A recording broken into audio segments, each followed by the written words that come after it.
W.O.K.E anagram. First, W, wait. When you're in this scenario where you're meeting with someone, having these conversations, wait. Be patient in your response. Be slow to speak, be quick to listen. Wait. It's all about getting your voice in. I learned this from my little sister. Listening is one of the most powerful methods of love I've ever experienced. Because when you listen to someone, you value them.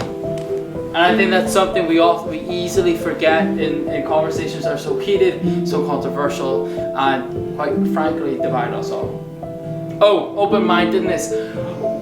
We associate open-mindedness with, I'll use this quote, stand for something or fall for everything.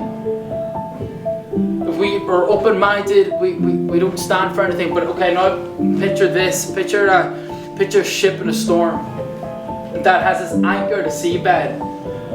Yes, the waves may push the ship side to side, and it may sway and go with the flow of the storm, but its anchor is chained to the bottom of that seabed. And that anchor for us as Christian is Jesus, right? That's our anchor, that's our truth, and that's what we're in. But we're also being moved by the current of the culture that we're in. Okay, keep relationships. When we're in these conversations, we focus far too much. I say we, including myself. We focus far too much on trying to win an argument, to prove a point, to say that we're superior, we know better, they know nothing at all. But that's not how we should prioritize things. We should try to win the relationship, even if it means losing the argument. That's a very loving way to deal with something that is diverse. Are we not called to love our enemies? Seek to keep the relationship, even if it means forfeiting the argument. Lastly, E, evidence.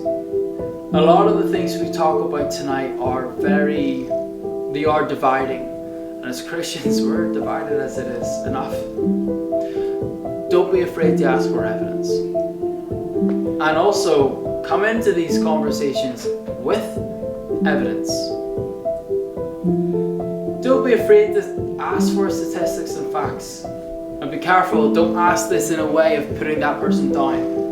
Oh really? Prove it. That's looking down on someone. Seek to explore, not defend. And for yourself, have evidence for yourself. Whether that's quoting the Bible, which is good knowledge, and Peter's given plenty of passages to go through. Or, if they make it a political issue, then talk about policies. Look into policies yourself. Seek to learn, seek to engage. Don't shut people off. And lastly, I'm going to use E again. That's not how you spell woke, but just bear with me. Eternal.